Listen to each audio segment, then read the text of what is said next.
If you want a role where you're building, you should evolve with AI. We are not letting AI basically take on all the work that we do. So a modern SOC analyst consider AI as their companion, not their competitor.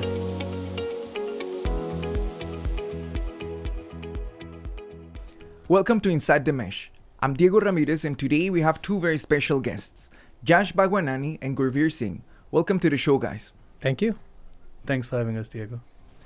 Gurveer, walk us through how a typical day looks like for a security specialist at Bell Cyber. So a typical day starts with actually monitoring how our SOAR playbooks and agentic AI workflows have performed overnight. What were they able to solve autonomously, and where was actually human intervention required to seed those edge cases. Then a big part of our day is actually strategy, looking into solutions, what we can implement using agentic AI and SOAR, and how we can cover the gaps we currently have. Then a big part of our day is actually working with clients and CIC analysts to see what kind of noise the client is having in their environment, and how we can leverage our agentic AI solutions and our SOAR solution to bring down the noise which is slowing down the team, and we can take some burden off their shoulders. Yeah, that's pretty much it. Yash, AI and SOAR are often talked about separately. How do they come together in an autonomous SOC operations? So I'd say there's a misconception, a misunderstanding that AI and SOAR are same. They're actually not. AI is actually the brain, and SOAR is the muscle of the automation. And when they both come together, you can take your automations to next level. AI actually helps with analytical, logical, and more of decisive tasks, where SOAR actually helps execute that. Yeah, very well said. So when we started working on SOAR like 3 or 4 years back, we saw that we had to put the logic of each and everything. We have to think that in mind. Okay, this can be a possibility, and this is what we need to automate. But with the involvement of AI in our SOAR playbooks, that logic part has gone. The playbooks are so autonomous that the AI can think on the basis of how the alert is coming in, what kind of lateral activity we are having, and what kind of action I need to take using SOAR. I agree with you, Yash. I also think that AI is the brain, while the SOAR is executing those responses, blocking an IP, revoking the user sessions, or taking another action on the tools that we manage for our clients. It's important to understand that there should be a balance between what AI is doing versus what the SOAR solution is also doing. We need to also educate our clients on what our responses to some of the playbooks that we have in place are, and how to maximize the efficiency of them. Yeah, absolutely. Veer, what skills does a modern security specialist require in order to get into this field? Whether it's a traditional SOC or a modern SOC, I think foundation is the same. One need to have strong fundamentals of cybersecurity. One need to know how networks work, how packet flows through it, and what the life cycle of an attack is. But the main difference where a modern SOC analyst is different is actually applying in artificial intelligence. So a modern SOC analyst consider AI as their companion, not their competitor. If they know what kind of knowledge they can feed to AI, how it can guide it, and how they can validate its outputs and build workflows around it, they can make their job much, much easier. So yeah, they leverage AI as a tool which can enhance their performance, and they do not consider it as their competitor. Yeah, I agree. And also it's more about, again, they should know their strategy or their intent, because anyone can work on the incident and do all those boring tasks every day. So it's more about your strategy, how you can improvise each and every day.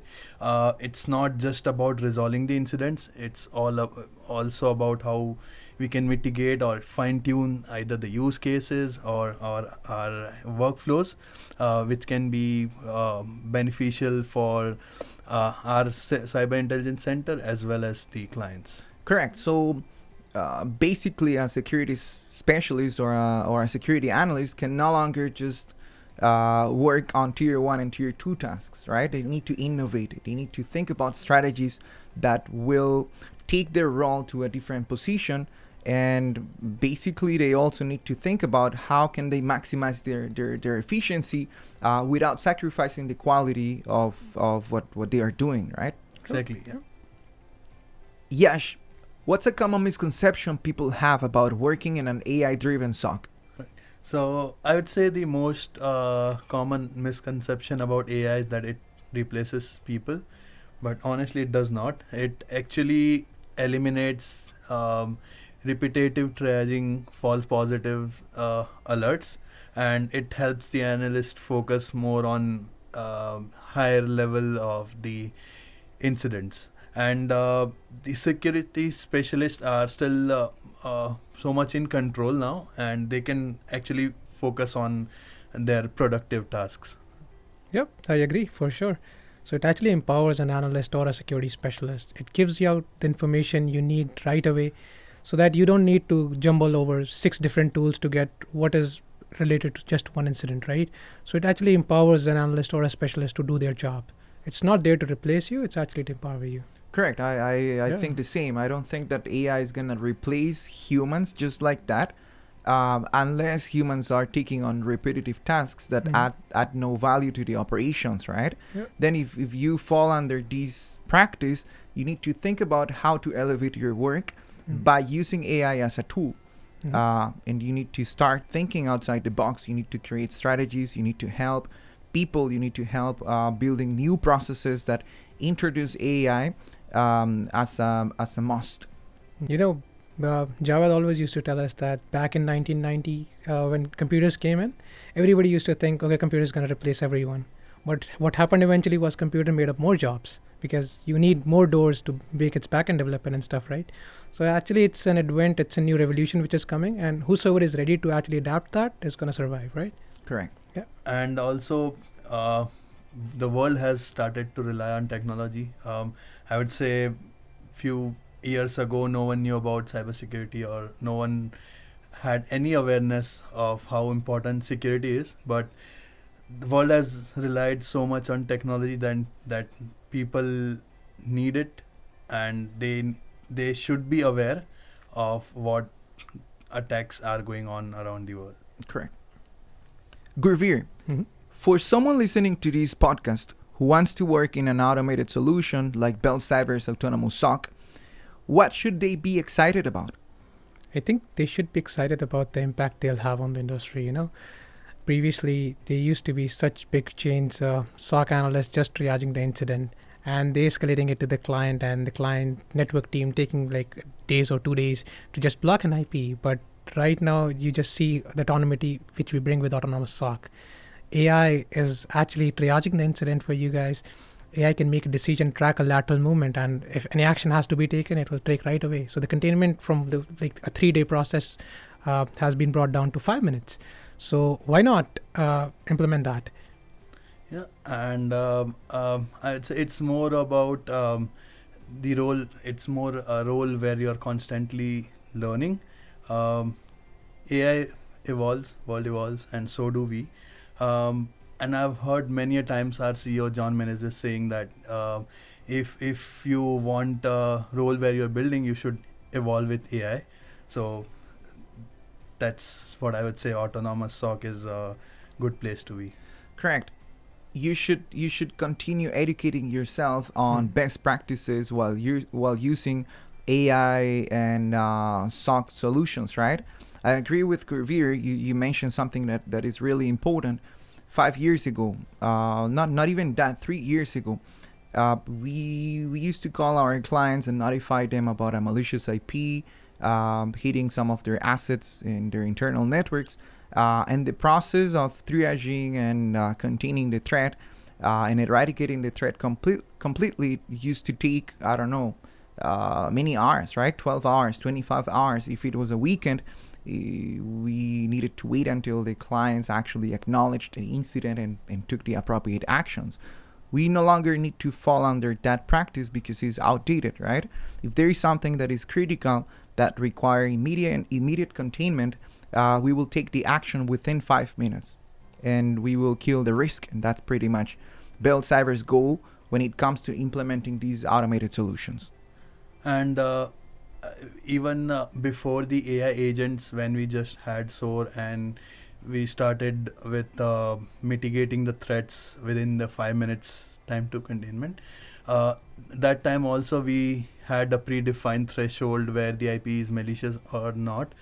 But I wonder now with the AI agents, we don't even have any hard-coded threshold. It's the agents who decide if the IP is malicious or not, and straight away just gives the decision that okay, this IOC should be blocked, or the user should be the user should be disabled, or any other remediation action. Correct. Guys, to wrap up, people are always afraid of what AI can do because it's a powerful tool, and well, not just a tool. AI is a solution, it's a strategy, right? It's a way of fixing our lives in any context that you're looking at it, right? How did Bell Cyber overcome what we call AI hallucination, and what did we put in place to ensure that we did not sacrifice the quality of our work, and at the same time we continued innovating and we continued supporting our operation? That's a very good question, actually. So there are tons of guardrails which we added in our agentic AI solutions, which protect it from hallucination and toxicity. The first is actually having a smart anonymizer engine, which protects all of client's data. The second thing is having a RAG solution. We provide AI with the context it requires to take a decision. So it does not think anything on its own. And the third thing is actually having an LLM as a judge. So it's not that if one AI thinks that I think this should be the final decision, that's the final one. We have another judge who is going to judge that decision based on what kind of inputs was provided to that guy. And on the basis of it, if it's something conclusive that, okay, both AIs think that this is true, and the RAG also agrees with it, okay, this is the context I have provided to this application or this incident. So yeah, the AI, there are tons of guardrails which we have like this kind in place to make reduce hallucination and toxicity. Actually, we also faced the similar issue at the beginning when AI just launched, and but we knew the strategy, or we knew what our outcome should be. So we have designed a supervisor agent and judge agent which oversee all the operations within the LLM and the judge, and of course we have provided more context with privacy, which Gurveer mentioned. We have anonymizer engines which helps us get the correct output. Correct. And basically, as a company, we are still in control over all of these solutions that we have implemented, right? That basically means that we are not letting AI basically take on all the work that we do. We always have humans in the loop for things like exceptions. For example, we always have error checks in case something doesn't happen the way things should happen, and we keep on improving our solution, but mainly making sure that the data is accurate, the responses are accurate, and that hallucination is no longer an issue. We agree, Yeah, for we sure. agree. Gurveer, Yash, thank you so much for joining today's episode, and thank you everyone for listening. I'll see you next week with another episode of Inside the Mesh.